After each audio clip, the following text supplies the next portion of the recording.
nouveau portrait de Berrois, et il faut le dire, à Berlétan, on a l'obligeance d'avoir de nombreux Berrois dans tous les domaines d'activité, et il va se faire un plaisir de se présenter. Bonjour à tous et à toutes, je m'appelle Alain Genot. Une particularité, vas-y. Je suis archéologue. Mais pas seulement archéologue. Hein. Et je suis Berrois. D'abord, première priorité. Et deuxièmement, les ouvrages qui sont à tes côtés prouvent bien que tu as aussi certains autres dons. Effectivement, oui, je suis également auteur de bande dessinée, notamment scénariste ou co-scénariste. Voilà, j'ai aussi écrit des livres pour les jeunes publics. Oui, on les a devant nous, là, à quelques mètres de nous. Alors, je reviendrai rapidement sur la collection. On est à 8 ouvrages qui retracent donc cette belle histoire d'Arletan. Est-ce que tu peux revenir un peu sur ce fil conducteur qui lie les 8 tomes de cette série? Alors la série à relater que je coproduis avec Laurent Surac, qui est l'auteur principal de cette série, dessinateur, scénariste, coloriste, éditeur. Moi je suis co-scénariste et conseiller historique. Et on a créé cette BD avec l'ambition de redonner vie au monde romain.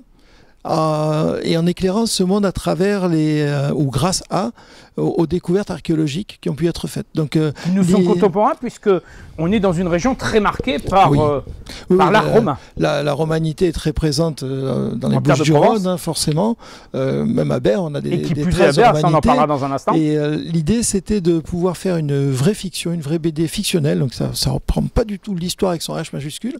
Donc créer des personnages, mais les mettre dans un cadre qui correspondent aux connaissances archéologiques qu'on peut avoir à l'heure actuelle. Donc le but, c'était d'avoir une collaboration entre un scénariste de BD et un scientifique, moi, pour créer quelque chose qui soit donc vraiment une fiction, une vraie BD, même pour des gens qui ne connaissent rien à l'Antiquité romaine, on s'en fiche.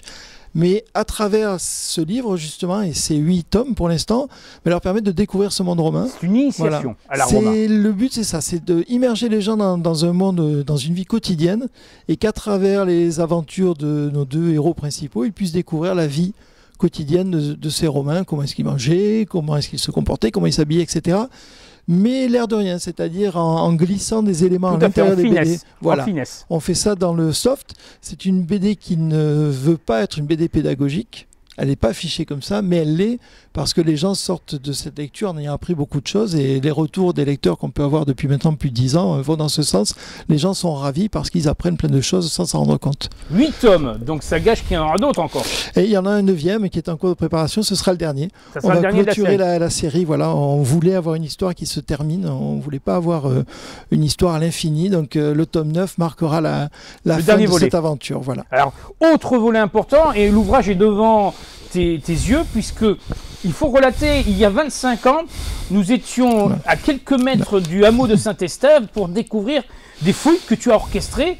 Alors c'est à travers l'ouvrage La Méditerranée et le monde mérovingien qu'on découvre une dizaine de pages d'un article que tu as pondu autour de tes fouilles. Qu'est-ce qui s'est passé? Alors pour nous, la plupart Berrois, nous nous souvenons de ce moment phare, mais est-ce qu'on peut relater à nouveau ce qui s'est passé il y a 25 ans en arrière du côté du hameau de Saint-Estève? Oui, il y a 25 ans, le hasard a fait qu'un agriculteur, M. Jean-Luc Ferraud, a travaillé sa terre parce qu'il voulait planter des vignes, et donc pour ce faire, il a fait des labours profonds pour que la vigne puisse bien pénétrer dans le sol. Et à l'occasion de ces travaux, il a accroché des dalles de pierre dans le sol. Et quand il est descendu de son tracteur pour voir ce que c'était, il a trouvé notamment des ossements. Et il s'est dit qu'il avait sans doute trouvé des tombes. La chance a voulu qu'il déclare cette découverte. Et à l'époque, moi j'étais un jeune archéologue. Je venais tout juste de finir ma formation universitaire. Donc je venais juste d'être diplômé en archéologie. Plus heureux à Berlétan, dans sa ville. Et la chance a fait qu'un représentant du ministère de la Culture me connaissait et m'a croisé un jour dans la rue, simplement, à Aix-en-Provence. Et il m'a dit, mais Alain, tu es bien de Berlétan? Je dis oui. Il m'a dit, il y a eu des découvertes a priori à tel endroit. Et du coup, je suis venu rencontrer M. Ferraud, voir avec lui ce qu'il avait trouvé, et j'ai contacté le ministère pour dire, bon, effectivement, là, il y a une nécropole, on ne sait pas si elle est romaine ou paléochrétienne, ou de l'époque médiévale. Oui, c'était difficile de déterminer au départ. Impossible, mais je dis, voilà, effectivement, il faudrait faire quelque chose. Et là, j'ai eu la surprise au téléphone que le représentant de l'État, M. Bizot, me dise, bon, bah écoute, très bien, vas-y, c'est pour toi. Et là, je suis resté bloqué, je dis, comment ça, c'est pour moi? Il m'a dit, bah oui, tu montes un dossier, tu montes une fouille. Et tout a commencé comme ça. Donc on a, au mois de février 99, organisé une première campagne de fouilles de 3 semaines. Voilà, pour aller sur ce terrain qui devait finir labouré. Et on a mis au jour très rapidement plus d'une 50aine de sépultures paléochrétiennes des années entre le 6e et le 8e siècle, pour faire court.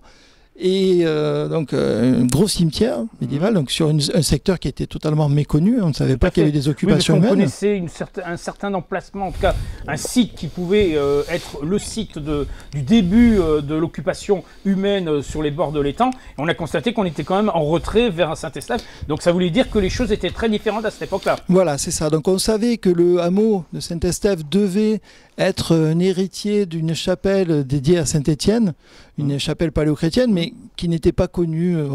On pensait qu'elle était dans le hameau, mais elle n'avait jamais été vraiment observée. Donc on a trouvé ces sépultures. Et comme M. Ferraud devait labourer le champ juste à côté, eh bien, un accord a été passé entre la ville de Berlétan et le ministère de la Culture pour explorer ce site. Et au final, je suis resté plus de 3 ans sur Berre pour explorer ce terrain dans lequel on a trouvé quasiment 200 sépultures. Et surtout, on a trouvé, la 3e campagne, les vestiges d'un bâtiment qui se sont avérés être une chapelle, et vraisemblablement la chapelle Saint-Étienne, avec des murs en grand appareil, avec énormément de sépultures en sarcophage, etc. On avait bien été surpris par ces murs très épais, en tout cas dignes de cette période. Et alors, chose particulière, on a retrouvé aussi une villa romaine. Oui, effectivement, parce qu'il y a une espèce de pérennité de l'occupation. Alors, la surface de fouille et le temps consacré ne nous ont pas permis de tout identifier, mais effectivement, juste à côté de cette chapelle paléochrétienne, on avait les vestiges d'au moins une pièce d'une maison romaine avec un sol en béton de l'époque romaine. Une belle villa. Donc on a une occupation, effectivement une villa, donc une exploitation agricole semble-t-il, mais qu'on a vu que par le petit bout de la lorgnette, on n'a trouvé qu'une seule pièce. Il doit y en avoir d'autres, hein. On n'a pas tout exploré sur ce terrain, donc il reste encore du travail à faire. Voilà, l'idée de se relancer, parce que ça veut bien dire ce que ça veut dire. Donc Berlétan avait déjà une existence à l'époque romaine, à l'époque bien sûr moyenâgeuse, mais surtout romaine, qui est un point fort pour revenir sur l'histoire de la ville et peut-être relancer, pourquoi pas, des recherches sur le territoire. Ah oui, en tout cas, un appel lancé du pied à l'adresse de nos instances oui, locales. Effectivement, il y a du potentiel, c'est une évidence, que ce soit sur le site de Saint-Estève en lui-même ou dans les campagnes alentours, notamment autour du site de Merveille, du côté du bord de l'étang, oui, vers Champigny, vers la plage de Champigny, où on a des mentions assez nombreuses de découvertes archéologiques, notamment de pavements en mosaïque de l'époque romaine aussi, des blocs de pierre qui ont été sortis par des paysans ou par des travaux. Donc on sait qu'on a un gros potentiel et on peut même imaginer qu'à cet endroit se trouvait une petite agglomération romaine, une ville. Voilà. Par contre, c'est un terrain vierge. Tout à fait. On a des découvertes fortuites qui ont été faites, mais jamais de véritable investigation, de fouilles archéologiques. Donc peut-être il y a un potentiel. Ça serait le moment en 2023-2024 de se relancer dans une campagne pour découvrir justement ce qui est caché sous cette terre berroise. Ah, pourquoi pas, effectivement, il y a du potentiel et je pense que ça vaudrait le coup au moins d'essayer de pouvoir mener des explorations, même si elles ne sont pas intrusives, des explorations radar, ou même simplement des images radar, du lidar, enfin on a plein de technologies maintenant qui permettent, sans intervenir sur le terrain, de pouvoir cartographier le sous-sol. Donc ça pourrait être intéressant parce que ce type de cartographie permet après de pouvoir se projeter, se dire, ah ben tiens, on a un potentiel, allons l'exploiter ou pas, mais on peut. Donc effectivement, il y a de quoi faire. L'appel est lancé. L'appel est lancé, on attend les possibilités qui pourraient s'offrir à nous dans les mois et les années à venir. Alain, quand même, le métier d'archéologue, souvent, on le conjugue à la mode égyptienne, romaine, grecque, mais c'est aussi, ça peut être aussi contemporain.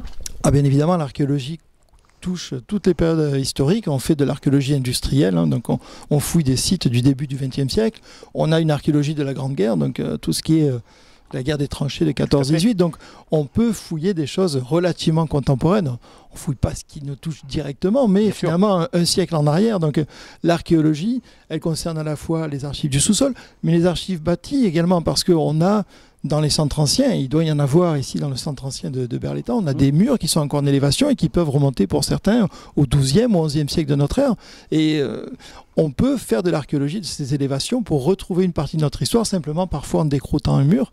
Donc il y a tout un potentiel qui va donc de l'aérien au sous-sol. Voilà. Il y a du travail. Toujours. On lance un appel aux Berrois s'ils découvrent quelque chose de particulier. Faites-vous connaître auprès d'Alain ou auprès de la médiathèque, par exemple, parce que ou le service du patrimoine de la ville de Berre. Tout à fait. Le service du patrimoine. Ça serait peut-être l'occasion de se relancer. Alors c'est vrai qu'il y a une passion. Alain a une passion pour sa ville.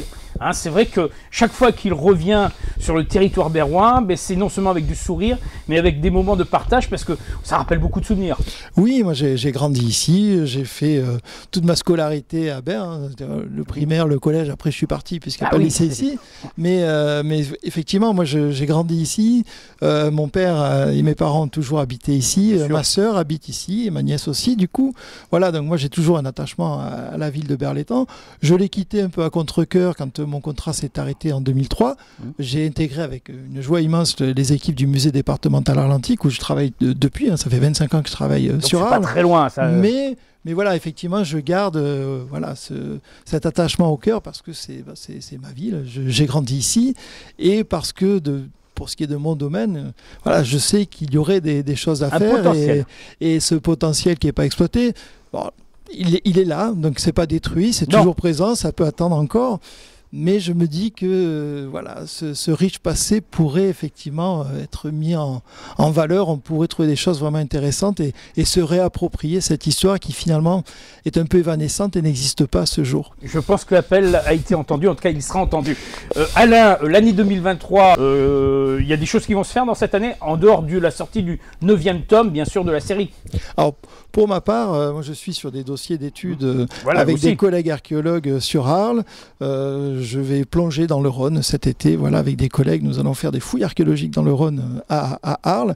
Et puis, il y a toujours des rencontres avec des lecteurs de bande dessinée. Ici, le 10 juin, aura lieu la rencontre voilà, avec les auteurs. Comme l'année dernière. Où je serai présent à nouveau. Et c'est toujours un moment très agréable d'être en face du public et de rencontrer les gens qui vont venir découvrir les séries, les livres qu'on a pu écrire et échanger avec eux, avoir des retours sur les expériences de lecteurs. Parce que quand on écrit un livre, une BD, peu importe, on est seul avec soi-même et on imagine ce qu'on va faire. On essaie, on a une intention, on veut distraire les gens, on veut les faire rire. Mais quand ils viennent nous voir et qu'ils nous font ce retour, là, c'est assez magique parce que tout à coup, le travail qu'on a pu produire prend sens. Et on se dit, voilà, ce travail a permis à des gens de s'évader, de passer un bon moment. Et c'est vraiment très, très agréable. On se donnera rendez-vous pour ces rencontres. En attendant, fier d'être berrois. Bah oui, forcément. Hein, on aime sa ville. Oui. Et on y reviendra. Avec grand plaisir, oui. Merci à toi. À bientôt, Alain. Un grand merci. Au revoir. Au revoir.